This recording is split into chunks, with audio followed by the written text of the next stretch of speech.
Janshakti news, जनतेसाठी जनतेसोबत। भाजपाचे आमदार गोपीचंद पडळकर यांचे समर्थक शरणू हांडे राहणार साईनगर सोलापूर यांचा समाधान नगर परिसरात फिल्मी स्टाईलने अपहरण झाल्याचा प्रकार समोर आला आहे। काही महिन्यांपूर्वी झालेल्या मारहाणीचा बदला घेण्याच्या उद्देशाने हे प्रकरण घडल्याचे पोलिसांनी सांगितले। पोलिसांनी वेळीच हस्तक्षेप करत पडळकर यांच्या समर्थकाचा जीव वाचवला असून मुख्य आरोपी अमित सुरवसे आणि त्याच्या साथीदारांना अटक करण्यात आली आहे। शरणू हांडे आणि अमित सुरवसे यांच्यातील वैयक्तिक वाद यामागील कारण असल्याचं समजतं। पडळकर यांच्या समर्थकाला लक्ष्य करत अपहरणाचा कट रचला आणि त्याला अंमलात आणण्यासाठी अमित सुरवसे यांनी काही साथीदारांना सोबत घेतले। हा कट इतका नियोजित होता की तो चित्रपटातील दृश्यासारखा वाटत होता, असे पोलिसांनी सांगितले। घटना घडताच स्थानिक पोलिसांनी त्वरित कारवाई केली। पडळकर यांच्या समर्थकाला तातडीने रुग्णालयात दाखल करण्यात आले असून त्याची प्रकृती स्थिर आहे। पोलिसांनी अमित सुरवसे आणि त्याच्या साथीदारांना ताब्यात घेतले असून त्यांच्यावर खुनाचा प्रयत्न आणि हल्ल्याशी संबंधित इतर गंभीर कलमांखाली गुन्हा दाखल करण्यात आला आहे। याबद्दल अधिक माहिती सोलापूरचे पोलीस आयुक्त एम राजकुमार यांनी पत्रकार परिषदेत दिली। काल 7/8/2025 रोजी सायंकाळी सुमार 5:30 वाजता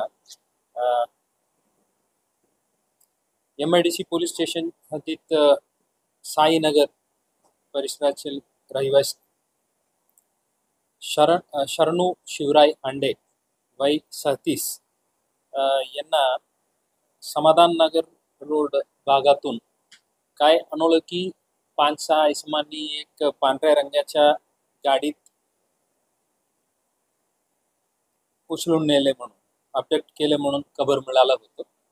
त्यावर DCP श्री कबाडे, DCP श्रीमती अश्विनी पाटील यांनी आपलं पोलीस स्टेशनच्या पथक आणि क्राईम ब्रांचचे पथके असे 4 पथक तयार करून ताबडतोब ज्या ज्या दिशेने जाण्याची शक्यता आहे त्या दिशेने आमचे पथक रवाना केलं होतं आणि क्राईम ब्रांच टीम तांत्रिक तपासही चालू केलं होतं।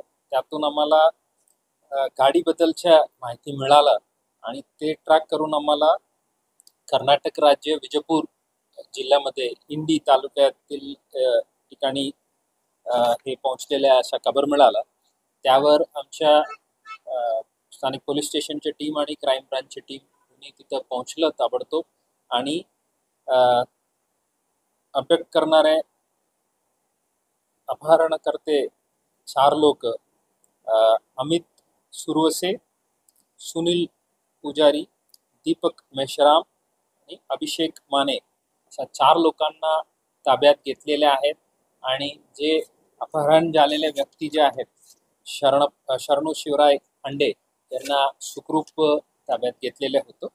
त्यात त्यांच्यावर काही जखमीही होतं, तेही आम्ही त्यासाठी त्यांना ताबडतोब कालच रात्री डायरेक्ट दवाखान्यात भरती केलेले आहेत। त्यांच्यावर आता उपचार चालू आहेत, ते स्टेबल आहेत आणि हे 4ही आरोपी आणि जे इतर अनोळखी आरोपी आहेत त्यांच्या विरुद्ध MIDC पोलीस स्टेशनमध्ये खून करण्याच्या उद्देशाने अपहरण करणे आणि बेकायदेशीर मंडळी जमा करून बेकायदेशीर कृत्य करणे आणि सशस्त्र कायदा 425 अंतर्गत गुन्हे दाखल केलेले आहेत आणि त्यांची अटक प्रक्रिया आणि पुढील तपास चालू। यात श्री कबाडे, श्रीमती पाटील, श्री डोरगे, श्री वाघमारे आणि विशेषतः जे पथकांनी तिथं ताब्यात घेतलं श्री शंकर दैगुडे, श्री भरत आणि श्री गडवे सर्व अधिकारी आणि त्यांच्या पूर्ण चमूला मी मनापासून अभिनंदन करतो। त्यांनी अत्यंत उत्कृष्ट काम केलं आणि त्यावर मला अगदी 4-4.5 तासात एक मोठा घटना जे घडायची होतं ते टाळलेले आहेत आणि ते विक्टिमला आम्ही सुखरूप रेस्क्यू केलेलं आहे। ते आता बाकी गोष्ट आता चौकशी चालू आहे। आता आमच्याकडे 4 आरोपी आता सध्या ताब्यात आहेत, ते सर्व सोलापूरचे आहेत। वाहन जे आहेत ते पुण्यामधून एका पर्टिक्युलर कंपनीकडून भाड्याने घेतलेले असं निष्पन्न होतं।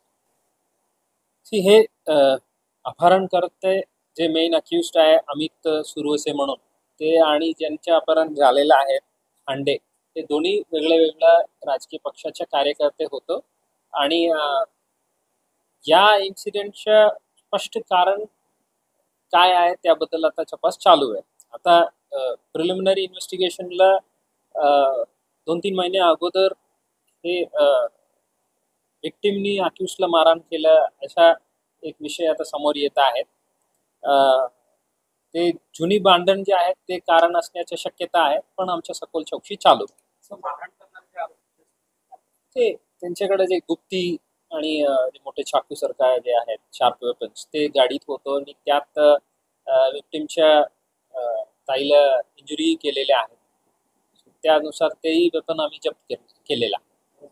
दरम्यान एमआयडीसी पोलिसांनी अपहरणाच्या गुन्ह्यातील अटक केलेल्या 4 आरोपींना मेहरबान कोर्टासमोर हजर केले. पोलिसांनी या प्रकरणाच्या तपासासाठी 7 दिवसांच्या पोलीस कस्टडीची मागणी केली होती. मात्र आरोपींच्या वकिलांनी कोर्टात युक्तिवाद करून 7 दिवसांची मागणी कमी करत ती 4 दिवसांपर्यंत खाली आणली. मेहरबान कोर्टाने युक्तिवाद ऐकून घेतल्यानंतर 4 आरोपींना 4 दिवसांच्या पोलीस कस्टडीत ठेवण्याचा आदेश दिला.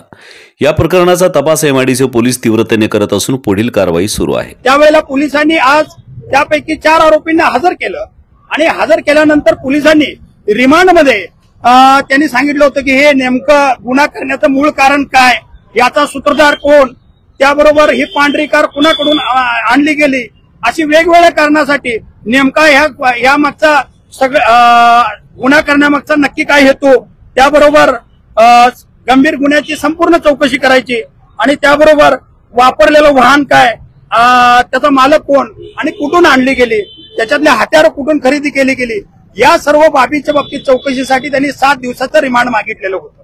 मी त्यामध्ये आर्ग्युमेंट असा युक्तिवाद केला की जी घटना 4:30 वाजता घडली त्याचं जे रजिस्ट्रेशन आहे एफआयआरचं ते जवळजवळ 6.25 तासानंतर म्हणजे 10:49 केलं. 7 तासाचा विलंब काय लागला म्हणजे याचा अर्थ ही आफ्टर थॉट कंप्लेंट आहे, अशा प्रकारचा युक्तिवाद होता. त्याबरोबर जी हत्यारं रिकव्हर जी झाली ती ऑलरेडी रिकव्हर असताना त्यामध्ये आपण आता नव्यानं काही तिथं पोलीस कस्टडी घेण्याची गरज नाही असा युक्तिवाद केला आणि गुन्ह्याचा सूत्रधार कोण वगैरे काय तर तुम्हाला त्या कारणांवर कळू शकतं. आणि जे फरार आरोपी तुम्ही म्हणताय तर त्यांचं काय ते कुठं असतील यांना कळू शकणार नाही. संपूर्ण कंप्लेंट ही कशी खोटी आहे याबाबत मी युक्तिवाद केला आणि त्या युक्तिवादांती मेहरबान कोर्टानं आज 4 दिवसाची पोलीस कस्टडी दिलेली आहे, 3 दिवसाची कमी केलेली आहे.